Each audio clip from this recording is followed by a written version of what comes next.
नमस्कार, एक बार फिर आप सबका स्वागत है हमारे इस खास डिबेट में। हमारे साथ बहुत इमिनेंट गेस्ट पड़े हुए हैं। तो अब हम आना चाहेंगे सुनील कुमार सिन्हा जी के सामने पास।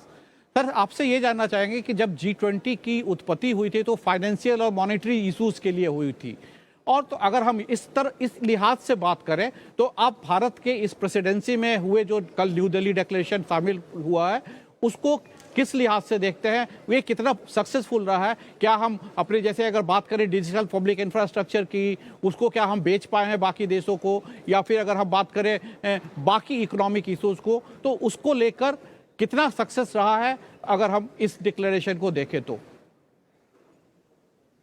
देखिए, दो चीजें हैं। एक तो डिजिटल पब्लिक इंफ्रास्ट्रक्चर की जो आपने बात की, वो भारत ने शोकेस किया इस G20 समिट के दौरान, और उसका जो है डेमो भी दिया गया। कई लोगों को जो है मोबाइल फोन्स भी दिए गए कि ये कैसे ऑपरेट करता है। तो मेरी समझ से ये एक सही निर्णय है कि भारत ने जिस डिजिटल प्लेटफॉर्म को काफी सक्सेसफुली रोल आउट किया है देश में, वो विदेशों में या दूसरे देशों में भी रोल आउट हो सकता है।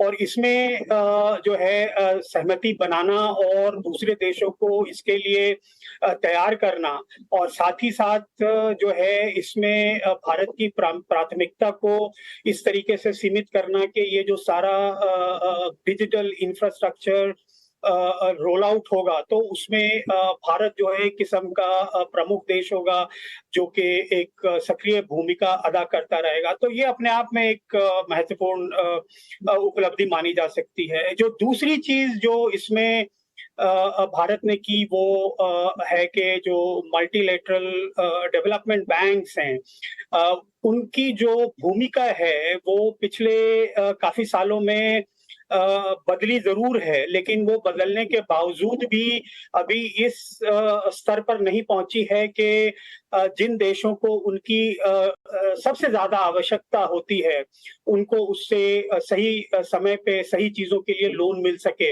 इनफैक्ट कई ऐसे संदर्भ देखे गए हैं जहां पे कि जो मल्टीलैटरल इंस्टीट्यूशंस हैं, जब किसी देश में क्राइसिस हो और जिस किस्म का जो नेगोशिएशन होता है, तो वो नेगोशिएशन ही अपने आप में इतना लंबा खिंच जाता है कि जिस समय एक्चुअली धन की आवश्यकता है वो धन की आवश्यकता उनको मिल नहीं पाती है। हमने ये चीज श्रीलंका के केस में देखा और अभी पाकिस्तान के केस में भी देख रहे हैं। तो जब हम ग्लोबल इश्यूज की बात कर रहे हैं, पूरे विश्व की बात कर रहे हैं, तो मेरी समझ से जो रोल है ये मल्टीलैटरल डेवलपमेंट बैंक्स का, चाहे वो IMF हो, वर्ल्ड बैंक हो, ADB हो या जो भी हो, उनकी जो भागीदारी है या उनकी जो पहल है वो पहले से, और उनका जो फुटप्रिंट है वो पहले से ज्यादा होना चाहिए। वो और ऐसे देशों में होना चाहिए जो कि इस समय वाकई उनकी जरूरत है। तो इस हिसाब से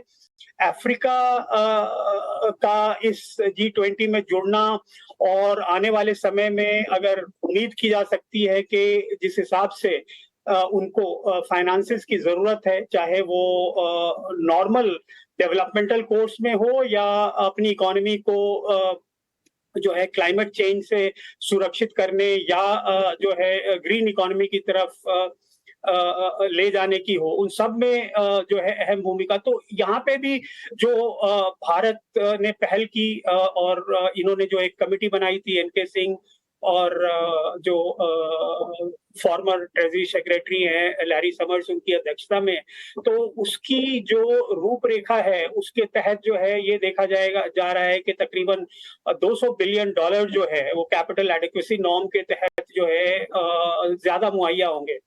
पर मैं मिस्टर बांगा की बात सुन रहा था, तो उन्होंने ये कहा वो तो कैपिटल एडिक्वेसी नॉर्म के तहत मिलने की उम्मीद है ही है। उसके अलावा जो वर्ल्ड बैंक है वो कोशिश करेगा कि तकरीबन 150 से 180 बिलियन डॉलर जो है लेवरेज फंड में और बिल्कुल आप ठीक कह रहे हैं सर।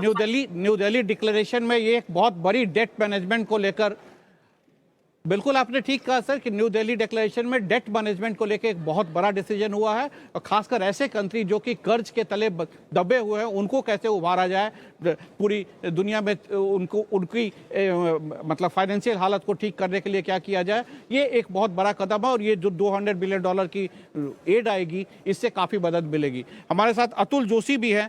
सर आपसे अब जानना चाहेंगे जो एक दूसरी बड़ी डिसीजन हुई है क्रिप्टो को लेकर, अगर आप कुछ उस पर बता पाए कि क्रिप्टो को अभी तक भारत में एक लीगल एसेट नहीं माना जाता था, लेकिन G20 के तहत जो न्यू दिल्ली डिक्लेरेशन हुई है उसमें अगर हम IMF और या FSB की रिपोर्ट की बात करें उसके आधार पर ये डिसीजन हुआ है कि एक G20 में एक सहमति बनाई जाएगी कि क्रिप्टो को कैसे रेगुलेट किया जाए और इस पर आगे चलकर क्या हो। तो क्या आपको लगता है कि आगे चलकर भारत में भी क्रिप्टो को लीगल एसेट माना जाएगा, और अगर G20 के जो फाइनल रेजोल्यूशन है, डिबेट है, उसके बाद अगर जो रोड मैप तैयार होता है उस रोड मैप के तहत? देखिए, क्रिप्टो करेंसी एक ऐसी चीज है जिसका जो जन्म हुआ था वो इसके लिए हुआ था कि एक कॉन्सेप्ट था कि अभी जो करेंसी सिस्टम्स हैं दुनिया में उसकी एक ऑल्टरनेट करेंसी सिस्टम होनी चाहिए जो किसी देश के किसी स्पेसिफिक देश के हाथ में न हो, अपनी जगह पे कंप्लीटली इंडिपेंडेंट हो। वहां पे उसका जन्म हुआ था, लेकिन बहुत अच्छा एसेट था, गलत आदमियों के हाथ में आके आज की तारीख में क्रिप्टो करेंसी का यूसेज बहुत गलत तरीकों से भी हो रहा है, चाहे वो ड्रग मनी हो या इलीगल ट्रेड हो, खास करके आर्म्स एम्युनिशंस का। तो इसकी वजह से कई सारे देशों में उसकी बिल्कुल स्वीकृति नहीं है। अलग अलग देशों में अलग अलग प्रकार से क्रिप्टो करेंसीज को देखा जा रहा है। हम अगर दो कंट्रीज की बात करें जहां पे वो लीगल टेंडर यानी कि एक ऑफिशियल करेंसी के रूप में मानी जाती है, तो सिर्फ 2 कंट्रीज है दुनिया में। बाकी जगह पे उसको रिकॉग्निशन मिला है, लेकिन करेंसी की तरह से लीगल टेंडर जिसको कहते हैं वैसे उसको मान्यता नहीं दी गई है। अलग अलग देश के अलग अलग कानून के हिसाब से हर एक जन उसको अलग तरह से रेगुलेट कर रहा है। भारत में जैसे आरबीआई ने उसको बैन ही कर दिया है, आप करेंसी क्रिप्टो करेंसी ना तो ओन कर सकते हैं, ना ही उसमें ट्रेड कर सकते हैं, ना ही वो लीगल टेंडर है। लेकिन ये पोजीशन अभी मेरे ख्याल से चेंज होने जा रही है। G20 के डिक्लेरेशन के बाद अगर हम किसी चीज को रेगुलेट करने की ट्राई कर रहे हैं, कोशिश कर रहे हैं, तो उसकी मायने ये है कि हम उसको स्वीकृति दे रहे हैं कि ये एक पावरफुल मीडियम बन चुका है, और अगर हम इसको कंट्रोल कर ले तो उसके जो खराब साइड है, जो बुरी साइड है उसको हम कंट्रोल कर पाएंगे। तो जो बेसिकली हम उसको कंट्रोल करना चाहेंगे उसमें जो उसकी केवाईसी नॉर्म्स हैं, कहाँ उसका यूसेज होता है, उसकी जो पूरे की पूरी ओनरशिप की डिटेल्स हमको मिलनी चाहिए, उसके ऊपर टैक्स होना चाहिए, टीडीएस होना चाहिए, काफी सारे ऐसे रेगुलेशंस आएंगे। तो ये एक पहला कदम है, जबकि एक ग्लोबल फ्रेमवर्क बन जाए, क्योंकि ये किसी एक करेंसी की करेंसी नहीं है, तो इसके लिए ग्लोबल फ्रेमवर्क होता है। तो इसको फिर भारत में लाना और भारत में इसको रिकॉग्निशन देना काफी आसान हो जाएगा। तो मेरे ख्याल से ये प्रथम चरण है इसका कि एक रेगुलेशन बने ग्लोबली, उसके बाद में भारत में वो एक्सेप्ट हो जाएगी। बिल्कुल आप ठीक कह रहे हैं सर कि आने वाले दिनों में भारत में जो क्रिप्टो में डील कर रहे हैं या क्रिप्टो में एसेट जिनके पास है, उनके लिए अगर रोड मैप तैयार होता है और रेगुलेशन होती है तो भारत में भी क्रिप्टो को आगे चलकर लीगल टेंडर माना जाने लगेगा। अभी लेते हैं एक छोटा सा ब्रेक और अपने हमारे मेहमान अभी हमारे साथ बने रहिए, जल्द ही वापस आते हैं, फिर इस डिबेट को आगे बढ़ाएंगे।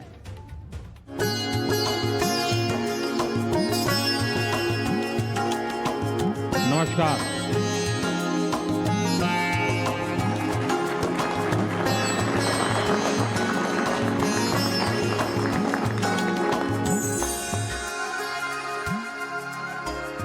वो न्यूटन कहता है कोई ग्रेविटी है जो सबको नीचे खींचता है। कितना गिरेगा? और वो जिग्नेश कहता है पूरे साल का हेल्थ इंश्योरेंस प्रीमियम अब महीने के महीने भर सकता है। मानना मुश्किल, भरना आसान। हेल्थ इंश्योरेंस प्रीमियम हुआ एनुअल से मंथली ऑन फोन पे starting at ₹636 per month. Mood चाहे जो भी हो, अब इंडिया देखेगा मेरा वाला गाना। अगर आपको आपका गाना रिक्वेस्ट करना है, स्क्रीन पे दिए हुए नंबर पर व्हाट्सएप करो हाय। आपकी रिक्वेस्ट होगी पूरी, क्योंकि ये है रिक्वेस्ट वाला शो। तो अपने रिक्वेस्ट करने के लिए and scan the QR code. आपके रिक्वेस्ट, आपके गाने, आपके मैसेजेस के साथ देखिए रिक्वेस्ट वाला शो एवरीडे 6 to 7 PM सिर्फ जूम पर। नमस्कार।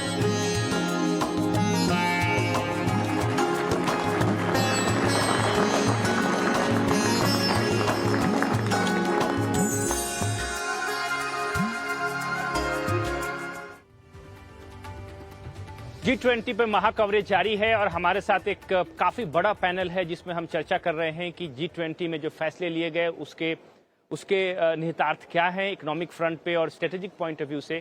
अब मैं चर्चा में अजय दुआ साहब को लाना चाहूंगा। आपकी आवाज बीच में नहीं आ रही थी, कुछ टेक्निकल इशू था। मैं आपसे ये जानना चाहता हूं कि आखिर G20 का ये जो प्लेटफॉर्म है वो इकोनॉमिक चैलेंजेस को एड्रेस करने में कितना सफल साबित होगा आने वाले दिनों में, खासकर जब हम मल्टीपोलर वर्ल्ड की स्थिति देख रहे हैं। और एक और इम्पॉर्टेंट पहलू है इसमें, वो है फूड एंड एनर्जी इनसिक्योरिटी, जो कि ज्वाइंट डिक्लेरेशन का पार्ट है, जिसमें यह कहा गया है कि फूड एंड एनर्जी इनसिक्योरिटी जो है वो काफी बड़ा चैलेंज है अगर आप सस्टेनेबल ग्रोथ की बात करते हैं। अभी भी काफी वोलेटिलिटी है, लिहाजा इस बात पर सहमति बनी है कि एक इंटरनेशनल एग्रीकल्चर फंड का गठन होगा। हालांकि इस डिक्लेरेशन में इसके लिए जिम्मेदार कौन है इस बात पर चर्चा नहीं हुई है, लेकिन चुनौतियों पर चर्चा जरूर हुई है। आपका आकलन क्या कहता है कि फूड एंड एनर्जी इनसिक्योरिटी से निपटने के लिए सफिशिएंट अवेलेबिलिटी हो तमाम देशों के पास, क्या कदम उठाए जाने की चाहिए और G20 प्लेटफॉर्म पे क्या इसका सही आकलन किया गया है और आने वाले दिनों में हम पॉजिटिव आउटकम देख सकते हैं? मेरे अनुसार ये G20 जो इस बारी हिंदुस्तान में, भारत में हुआ है, इसने फोकस जो जियोपॉलिटिकल इश्यूज थे जिनके ऊपर मतभेद रह रहे थे, और खास करके बाली में हमने देखा ही भारत ने बहुत अच्छे तरीके से वो विषय लिए जिसके ऊपर कंट्रोवर्सी कम था या कंट्रोवर्सी का पोटेंशियल भी कम था। इसमें अफ्रीका को लाना सबसे बड़ा महत्व की बात, कारण अफ्रीका इतना रिसोर्स रिच कॉन्टिनेंट है, तब भी वहां पे सबसे ज्यादा गरीबी चल रही है, वहां भूखमरी है, वहां एनर्जी है भी और दूसरे लोग प्रयोग कर रहे हैं, उनके लिए नहीं मिलता। तो इन सब चीजों के ऊपर जो भारत ने सबका फोकस लाया है, नॉन कंट्रोवर्शियल इशू था, सब देशों को इसका फायदा होने वाला है। हो सकता है शुरू में उनको थोड़ा सा खर्चा करना पड़ेगा, फोकस देना पड़ेगा अफ्रीका का, पर उसके अंदर सबसे ज्यादा पोटेंशियल है। दूसरा विषय मैं कहूंगा कि इस मामले में मल्टीलैटरल इंस्टीट्यूशन, वर्ल्ड बैंक इत्यादि, जो अब अपना रोल नहीं परफॉर्म कर पा रहे थे, कारण एक कोविड के कारण बहुत देश उनके पैसे वापस नहीं कर पा रहे थे पिछले, तो वो नया कर्जा नहीं दे रहे थे या नहीं पा रहे थे, और इसी कारण और वैसे ही तरीके में बहुत WHO को पैंडेमिक के कोविड में इतना उनके ऊपर बोझा पड़ा, उनके पास भी साधन कम हुए। तो इन सब चीजों के ऊपर MDI के, उसको मल्टीलैटरल इंस्टीट्यूशंस के ऊपर कैसे और उनको इफेक्टिव बनाया जाए, उसके ऊपर चर्चा हुई। आवाज कुछ कटके आ रही है, कुछ ऑडियो का इशू है। अजय जी आपकी आवाज में कुछ दिक्कत है, ऑडियो का इशू है।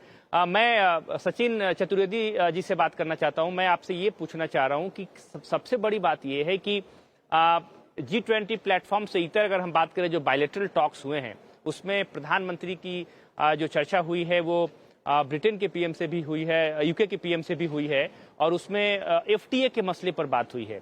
वहां पर हम ये उम्मीद कर रहे हैं कि यूके और इंडिया के बीच में जो FTA है वो शायद इस साल दीपावली तक हो जाए। कई प्लेटफॉर्म पे वित्त मंत्री ने भी इसकी उम्मीद जताई है। आपको क्या लगता है कि जो जो इश्यूज हैं खासकर एफटीए के रास्ते में एक ऑब्स्टेकल का काम कर रहे हैं, क्या वो इतने बड़े इश्यूज हैं जिसको कि डील नहीं किया जा सकता, जिसको एड्रेस नहीं किया जा सकता, या फिर इस बैठक के दौरान जो कि प्रधानमंत्री के साथ हुई है हम उस पर उसका जो समाधान है हम निकालने में सफल रहे हैं और आगे बढ़ सकते हैं? डॉक्टर सचिन। बिल्कुल प्रकाश जी, अगर आप देखें तो भारत की अब फ्री ट्रेड एग्रीमेंट्स के प्रति जो भारत का रवैया रहा है उसमें जोरदार परिवर्तन हुआ है। हम देख रहे हैं कि अब एक बहुत ही सकारात्मक सोच एफटीएस को लेकर के आगे बढ़ी है।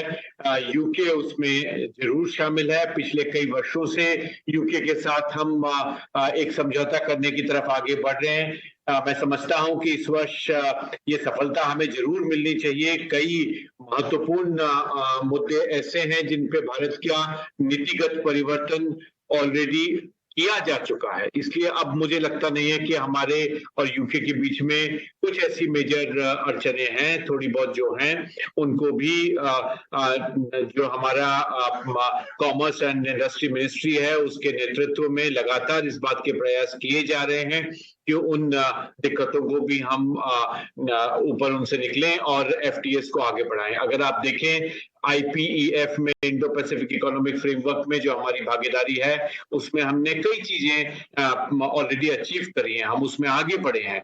तो ट्रेड के मसले पर यूके के साथ हमारी जो साझा प्रयास है, ये संभावना है। डॉक्टर सचिन चतुर्वेदी, आपकी बात से डॉक्टर सचिन चतुर्वेदी आपकी बात से ये समझ में आ रही है कि काफी काम किया जा चुका है और हम इस दिवाली खासकर इंडिया और यूके के बीच में जो एफटीए समझौता है उस पर हम हैप्पी दिवाली कह सकते हैं। लेकिन मैं इस चर्चा में, क्योंकि अब हमारे पास कुछ ही समय बाकी है, हम एम्बेसडर शशांक को मैं लाना चाहूंगा इस चर्चा में। सर, सबसे इंपॉर्टेंट पहलू इसमें यह है जो एक बड़ी घटना हुई है जो कि G20 समिट से इतर हुई है, अलग हुई है, वो है India middle east Europe economic corridor. एक बड़ा डेवलपमेंट है, खासकर जियोपॉलिटिकल पॉइंट ऑफ व्यू से देखें, स्ट्रेटेजिक पॉइंट ऑफ व्यू से देखें। आप इसको कितना बड़ा डेवलपमेंट मानते हैं, खासकर चाइना की जो स्थिति है और चाइना को ध्यान में रखते हुए ही ये कदम उठाए गए हैं? आप इसको आर्थिक पॉइंट ऑफ व्यू से और साथ ही साथ स्ट्रेटेजिक पॉइंट ऑफ व्यू से कितना इंपॉर्टेंट डेवलपमेंट मानते हैं? आप अगर देखें तो 1947 से भारत काफी अलग थलग दिखाई देता था। बहुत कोशिश की जा रही थी काफी अरसे से नए कॉरिडोर्स को, ग्रोथ कॉरिडोर्स को, इकोनॉमिक कॉरिडोर्स, एनर्जी कॉरिडोर्स बनाने की। अभी तक पूरे तरीके से सफलता नहीं मिली थी उसमें। ये बीआरआई का जब से थोड़ा सा ये मसला निकला है कि चाइना के जो डेट इंडेटनेस बहुत बढ़ गई है कई देशों में, तो शुरू में उन्होंने वेलकम किया, उसके बाद में उनको थोड़ा सा अफसोस हुआ कि क्यों चीन के साथ में गए। मैं समझता हूँ कि इस वास्ते ऐसा माहौल बना कि जो भारत के अटेम्प्ट्स हमेशा से रहे थे वो अब सक्सेसफुल हो गए हैं इस बार। और मैं समझता हूँ कि ये जो नया ग्रीन कॉरिडोर बनाने की बात चली है ये अपने आप तो बहुत सक्सेसफुल होगा ही होगा, लेकिन मैं समझता हूँ कि उसकी वजह से जो और ग्रोथ कॉरिडोर्स और इंफ्रास्ट्रक्चर कॉरिडोर्स हमने बनाने की कोशिश करी है वो सब भी सफल होते दिखाई देंगे। सिर्फ हमको जरूरत है कि अपने अंदरूनी हालातों को इतना मजबूत बनाएं कि ताकि जो आप बिल्कुल ठीक कह रहे हैं सर, लेकिन अब हमारा वक्त खत्म हो चुका है, हमारे पास अब बिल्कुल वक्त नहीं बचा है। हमारे सभी मेहमानों का इस डिबेट में हमारे साथ जुड़ने के लिए बहुत बहुत धन्यवाद। अब हम आखिरी में यही कह सकते हैं कि G20 प्रेसिडेंसी भारत की जो है वो ऑफिशियली जो है वो 30 नवंबर को ख़त्म होगी, जब हम अपने सारे पासवर्ड G20 के ब्राज़ील को सबमिट कर देंगे। और उससे पहले जो इवेंट की अगर हम बात करें तो 20 अक्टूबर को पार्लियामेंट के नए संसद भवन में जो G20 के स्पीकर्स की मीटिंग होगी और वो भारत में आखिरी मीटिंग होगा। और अंत में हम यही कहना